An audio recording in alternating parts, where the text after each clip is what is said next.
Now, one of the things that surprised me the most after the rise of Skywalker, maybe the most, was just how angered some Reylo fans were by the ending of that film, where of course Ben Solo gives his life to save Rey, and there's even a kiss between the two. I don't know, honestly I thought they would have loved all that. I even remember thinking to myself shortly after I'd seen it for the first time that, well, at least some section of the fanbase is really going to like how this ended. But turns out I was dead wrong, and most Reylo fans seem to bitterly hate the ending of The Rise of Skywalker. And before I get into this, first of all, if you don't know, Reylo or Reylo fan is just a name used to describe someone who wanted or still wants to see Rey and Kylo Ren, or should I say Rey and Ben Solo, end up together in the end. And I say still wants because it seems like every other day, Save Ben Solo starts trending on Twitter. Second of all here, though Reylo fans may have a pretty sketchy reputation in the fanbase right now, thanks to the actions of a few, but certainly not all of them, actions like tweeting death threats at J.J. Abrams, which you'll notice don't get a whole lot of likes and retweets because most Reylo fans do not condone this crazy behavior. There was also the social media battles some of them waged against John Boyega, after he made a bit of a crude joke about his character Finn and Rey, basically saying it's not who kisses the girl first, it's who gets her in the end. Anyway, similar to how detractors of The Last Jedi got lumped into one large group and labeled haters and pretty much every other terrible thing under the sun because of the words or actions of just a few, not all Reylo fans are sending out death threats to J.J. Abrams. They're just disappointed fans who want to express their frustration, and I'm sure plenty of them are equally frustrated by those who do take things way too far. Okay, so all that said, let me now argue against this idea that Rey and Ben Solo should have ended up together and got to live happily ever after. And do keep in mind here, I'm someone who's been saying for years now, since before The Last Jedi even came out, that much of the success or failure of this trilogy was going to be dependent on what sort of interesting dynamic that could be built between Rey and Kylo Ren. They couldn't just have it be a battle of Rey on the light versus Kylo on the dark. There had to be something more between the two. I mean, just imagine how different we'd view the original trilogy right now if Vader hadn't ended up Luke's father. Imagine not only losing, arguably, the greatest, most shocking twist in the history of film, the I am your father moment in The Empire Strikes Back, but also think about how different the ending of Return of the Jedi would have to be. We'd no longer have this amazing ending of Vader turning on his master to save his son. More than likely, the ending would have to be Luke somehow defeating both Vader and Palpatine. And how silly would it have been to have a barely trained Luke Skywalker defeating the Emperor, perhaps the most powerful Sith of all time, because it's not like Palpatine would be stupid enough to, oh, I don't know, shoot lightning at Luke, who blocks it with his lightsaber, and then Luke reflects it back at him and somehow disintegrates him. Something like that would be, utterly ridiculous. But seriously though, there had to be something between Rey and Kylo Ren in this trilogy, and they did give us that by initially implying there was some sort of bond between them perhaps. Then The Last Jedi made them something like kindred spirits, I guess. Two people who understood each other and how lonely they were. But I don't know that after knowing him for only a couple days and seeing him do many horrible things in that time, like murdering his father in cold blood, that I can buy Rey would risk everything to go and run off and try to save him. The Rise of Skywalker then took things another step further by making them a Force dyad, and honestly, I think this was done because J.J. Abrams, who again had implied there was a special bond between them in The Force Awakens, didn't really like what Rian Johnson came up with in The Last Jedi, that Snoke had created this bond somehow, despite, theoretically at the time, having never met Rey or knowing she even existed before Kylo told him about her like the day before. Anyway, clearly multiple attempts were made to give Rey and Kylo Ren some sort of interesting dynamic, to make us care what happened to both of them in the end, to in a way make us root for them. And the success or failure of that, how much it hit you personally or how much you cared, is of course up for you to determine. And maybe you're someone who really wanted this movie to end with Rey and Kylo not only teaming up to stop Palpatine, but to also fall for each other and to both survive, so that they could ride off into the proverbial sunset together, hand in hand. And though I can't tell you you're wrong for wanting that ending, nor would I if I could, you can want whatever you want, but I certainly can say that I believe it's a horrible ending that makes no sense realistically. And before you try to argue that this is a fairy tale, or it's an analogy, or an allegory, or a metaphor, or whatever else you might want to claim, and I'll talk about that in just a bit, let us indeed look at this realistically for a moment. Because just like Darth Vader before him, if Kylo Ren had survived, even though he came back to the light, he would be the most wanted war criminal in the galaxy. When or if captured, at best, he would spend the rest of his life in a cell, and at worst, he would be executed. Kylo Ren was culpable in the deaths of countless people. The first time we see him, he murders an old man and then needlessly orders the execution of an entire village of people. Later in that same movie, he stands by and watches as the regime he is a leading member of murders billions upon billions of innocent people in the Hosnian system. And what does he do for an encore? He murders his father in cold blood. And these are only the things we see him do in one movie. Who knows what else he's done in the past, and what he will do once he becomes Supreme Leader.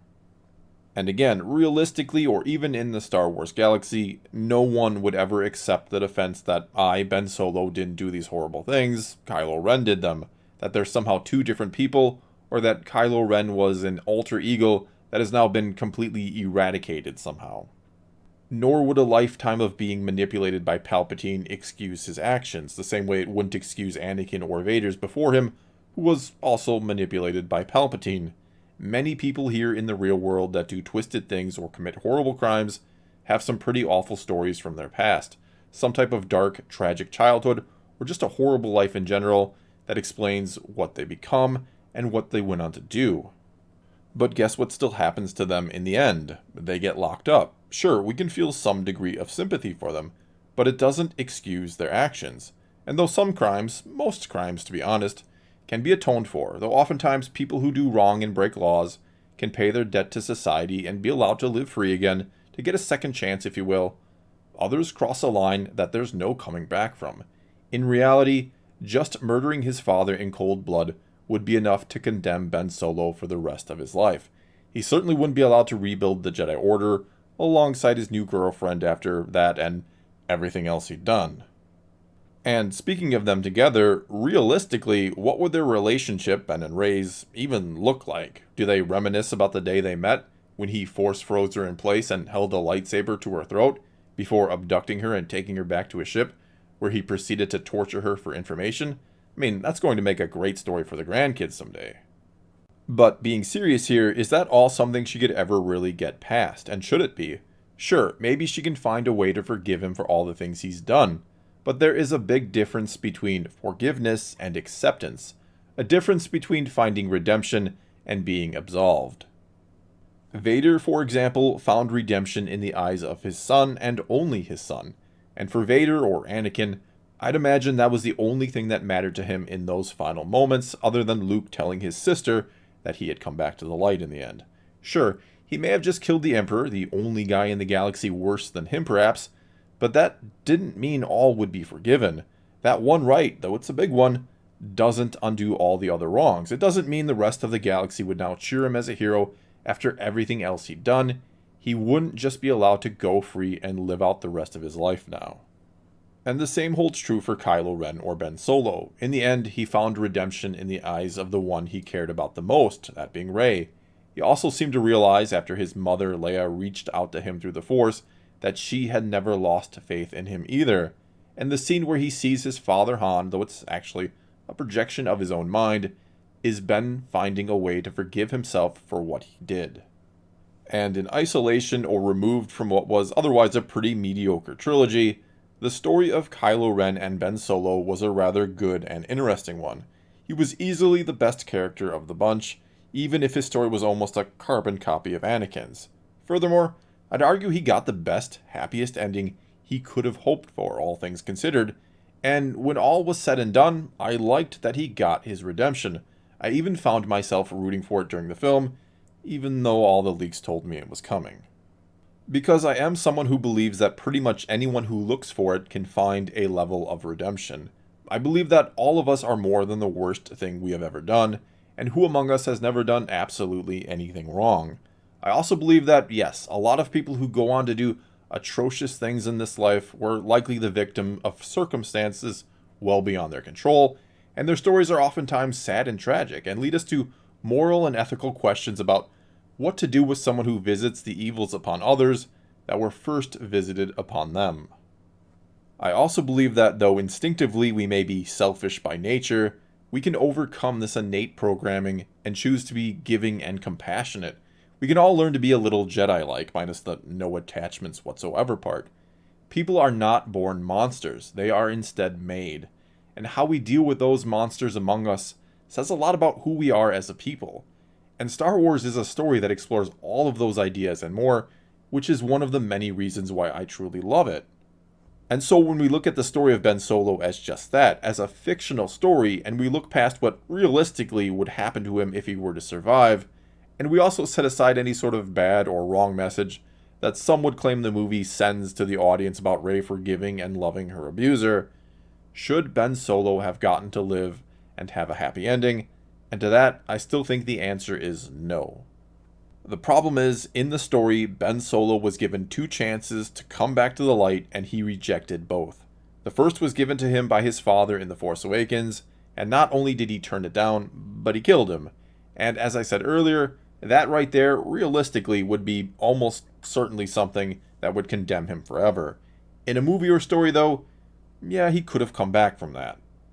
The second chance to come back to the light that he rejected was given to him by Rey towards the end of The Last Jedi.